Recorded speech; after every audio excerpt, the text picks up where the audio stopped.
These are the results of the 6 games played in the NBA on Monday. Pelicans beating the Wizards, Bucks beating the Knicks, Celtics stopping the Bulls, Grizzlies beating the Spurs, Nuggets over Lakers, and the Kings beating the Magic. In the West, Denver Nuggets halted the Lakers' mini revival at the Bowl Arena in Colorado. The Lakers, who were without LeBron and AD, went into the game on the back of a run of 5 straight wins. The LA Lakers rode a 5-game win streak into the Mile High City, but were short 5 regulars, including Anthony Davis, still out with that foot injury, and LeBron James, who missed Monday night's game with an ankle problem. And that made for easy pickings for the MVP, Nikola Jokic, who was just setting folks up. Finds Aaron Gordon with the no-look pass for the dunk. Kentavious Caldwell-Pope to Jokic here for 3. Jokic then doing what he does best, facilitating. Finding Jamal Murray for 3. Jokic to Murray one more time. He'll knock down another 3. Russell Westbrook on the miss. Jokic, look at that outlet pass, all in one motion to set up Michael Porter Jr. for an easy 2. And then Jokic to Aaron Gordon for 3. 8 points, 11 assists at the half for Jokic, and Denver up by 14. Third quarter, Jamal Murray doing the work. Step through. That won't go. That will. And in for a big scoring night. Michael Porter Jr. misses. This time it's Aaron Gordon on the putback and 1. Lakers putting up some fight here. Kendrick Nunn, no. Russell Westbrook sticks the putback at 25, 7, and 7. Bones Highland to Jokic.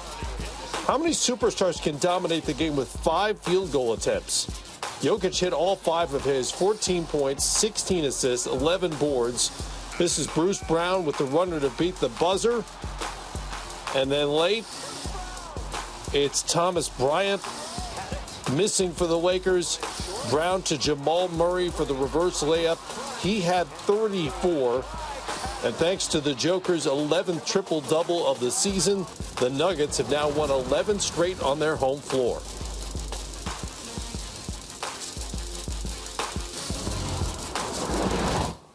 So no Lakers, well, no LeBron, no AD for the Lakers, no victory. Not that they didn't win without those 2 before, but it's just that they came up against a very strong team last night. They couldn't overcome without their superstars.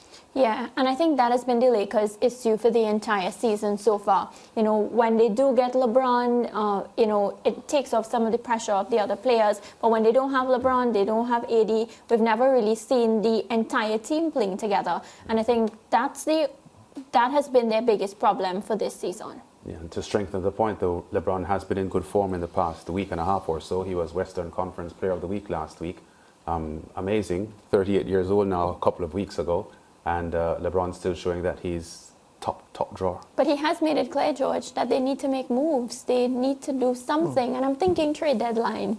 Well, yeah, February 9. So here's the thing, though. But let's not kid ourselves. The Lakers have been bad even with those 2 in the team. So that's why he's forcing the envelope and making the club know that, yeah, we need to get in players, because even when we are healthy and AD is available, we're still not competitive against the best teams in the league.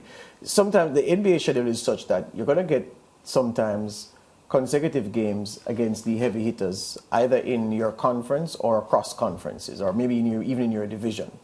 And sometimes you're going to get consecutive games against the weak teams.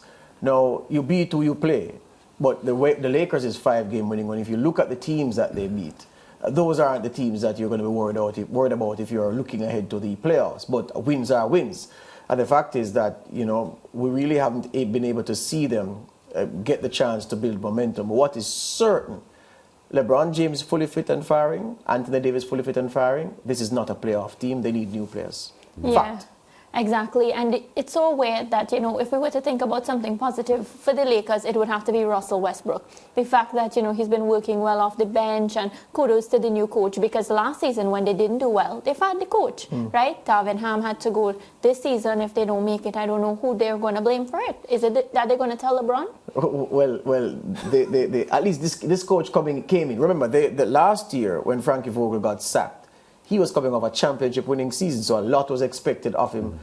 it wasn't realistic to expect a lot of him. So the fact that they missed out entirely on postseason basketball was a monumental failure. By any stretch, he had to go. You're not like Steve Kerr, where you won multiple championships and your team falls because you can point to injuries to superstars. You had the players fit, and, well, not quite, because LeBron and AD, especially AD, are, well, LeBron not injury prone. He's just senior now and picking up some knocks, but AD is notoriously injury prone. Vogel had to go. Darwin Ham started this season where the expectations were low, because nobody expects this Lakers team to fight for the championship. Everybody who is analyzing the basketball knows that this Lakers team will struggle to cut it against the best teams across conferences. So he is a beneficiary of low expectations around the Lakers. Speaking of Russell Westbrook, you mentioned him, Mariah, so I'll take it there. Russell Westbrook, we say is doing well. And you're not wrong to say he's doing well, because relatively speaking, he's doing well. But is he doing well? No, because Russell Westbrook is an all-star. That's where a former MVP. You expect him to be producing at the elite level, like guys like Jokic and Doncic and these guys night after night. But at this stage of his career, he's not that guy. But you are correct to point out that he's not been as rotten as he has been in previous weeks.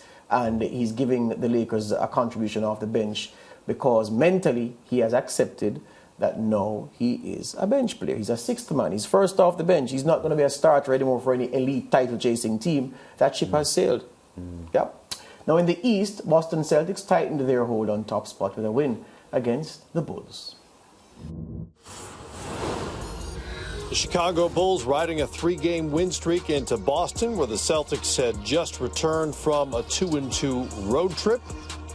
DeMar DeRozan, Jason Tatum ready to play on the parquet. Grant Williams inside to Tatum. That's a post-up, and he goes for the baseline jumper. Then Tatum weaving his way through Chicago for an easy bucket. Boston up by 7 early on.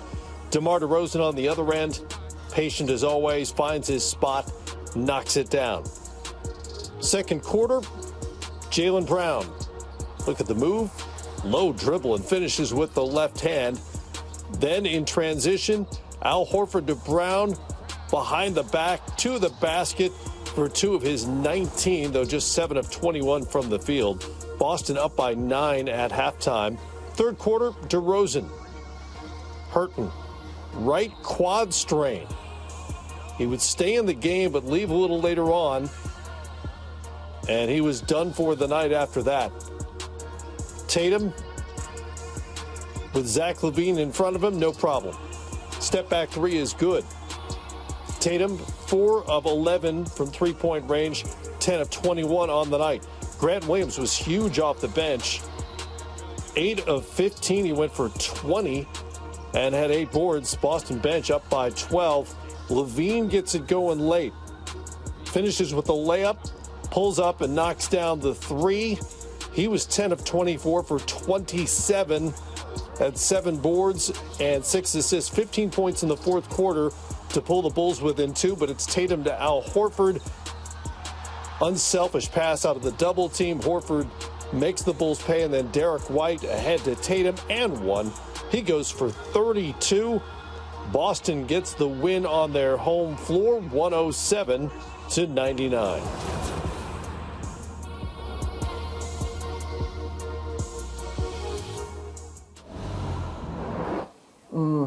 So the Celtics, of course, they have revenge on their minds. They feel that they have an NBA championship caliber squad. The Bulls will make the playoffs. DeRozan and Zach LaVine are too good for the Chicago team to be outside of the best 8 teams and then the playing circus that attends to the playoffs these days.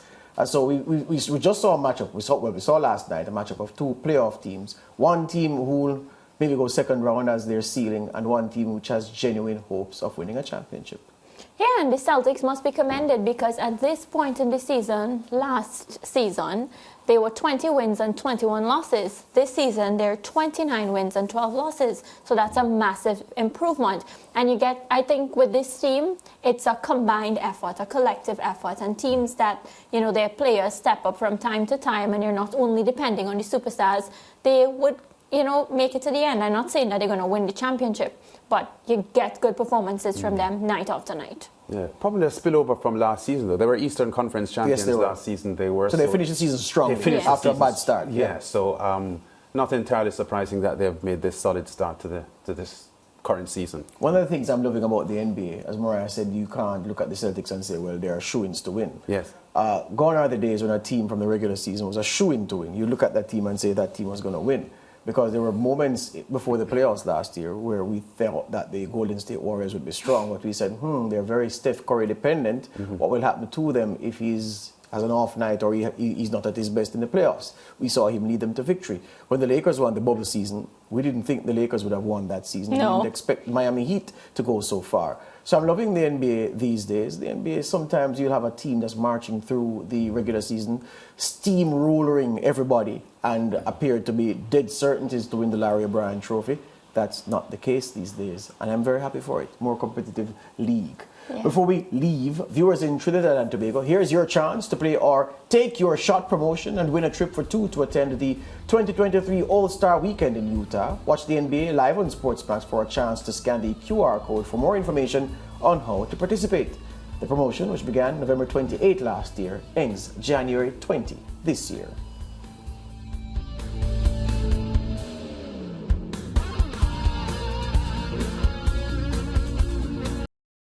Thank you for watching Sportsmax on YouTube. Don't forget to like, share, subscribe, and to click the notification bell to stay informed.